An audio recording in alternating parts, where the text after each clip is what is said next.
une source d'eau jaillissante pour la vie éternelle. Chers frères et sœurs, dans le Christ, Shalom. Nous célébrons aujourd'hui le 3e dimanche de Carême de l'année liturgique A. Et le texte liturgique qui nous sont proposés en ce jour, particulièrement la première lecture et la péricope évangélique, mettent en évidence l'image de l'eau. Dans la première lecture, l'écrivain sacré nous relate le récit de la révolte du peuple d'Israël contre Dieu. En effet, le Seigneur se plaint du manque, le peuple de Dieu se plaint du manque d'eau dans le désert. Effectivement, l'eau est d'une importance capitale pour la vie des hommes, nous le savons bien, et surtout au désert. Donc, si cela vient à manquer, même si c'était nous à leur place, nous allions récriminer contre le Seigneur. Mais aller jusqu'à douter de l'existence de Dieu parce que l'on souffre, là, c'est très grave. Le Seigneur est-il au milieu de nous? Oui ou non?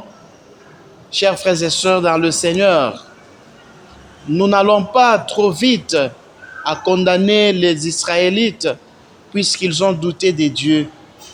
Nous aussi, ça nous arrive parfois de douter de l'existence de notre Seigneur. S'il nous manque quelque chose dans la vie, si l'on manque de quoi manger, si l'on ne guérit pas d'une maladie, nous oublions vite les bienfaits de Dieu lorsque survient la souffrance, lorsque surviennent les difficultés. Mes frères et sœurs, allons-nous vraiment douter de Dieu? Et donc, parce que nous souffrons, ta souffrance remettra-t-elle vraiment l'existence de Dieu dans ta vie? Dieu cesse d'exister réellement parce que tu es dans la misère. Vas-tu renier Dieu dans ta vie parce que rien ne marche? Je pense non. Et dans l'évangile de ces jours, il ne s'agit aussi de l'eau. Et cette fois-ci, ce n'est plus le peuple qui a soif, mais c'est Jésus lui-même qui a soif. Et comme la première lecture, il ne s'agit pas seulement d'une soif physique. Rappelons-nous ce que Jésus dit à ses apôtres. Ma nourriture, c'est de faire la volonté de celui qui m'a envoyé et d'accomplir son œuvre. Jean chapitre 4, verset 34.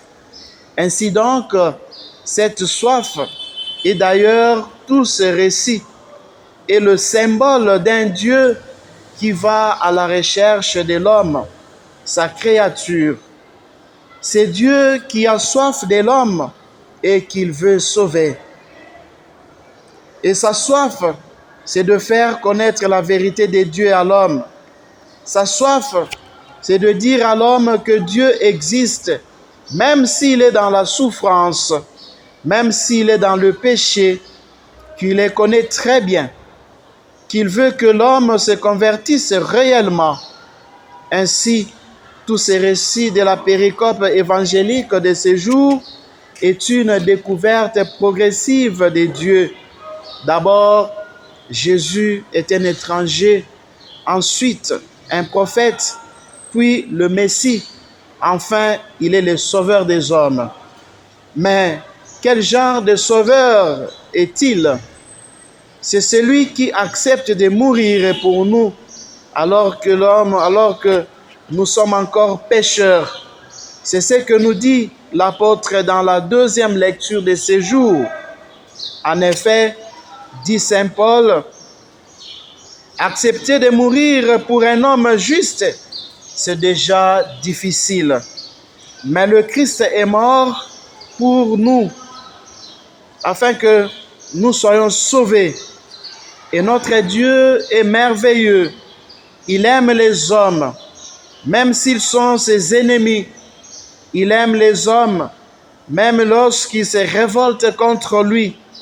Confère Exode 17, versets 3 à 4. Il en a même donné la preuve. Il a envoyé son propre Fils, la source d'eau jaillissante pour la vie éternelle, même pour les impies, même pour le pécheur. Chers frères et sœurs, prions donc en ce jour pour que lorsque nous rencontrons la misère comme les enfants d'Israël, nous ne tombions pas dans la révolte comme le fils d'Israël. Aujourd'hui, ne fermons pas notre cœur aux appels de Dieu qui veut nous faire découvrir qu'il est merveilleux, qu'il est bon, qu'il est le sauveur de l'humanité. Que le Seigneur nous bénisse et qu'il bénisse aussi cette parole. Amen.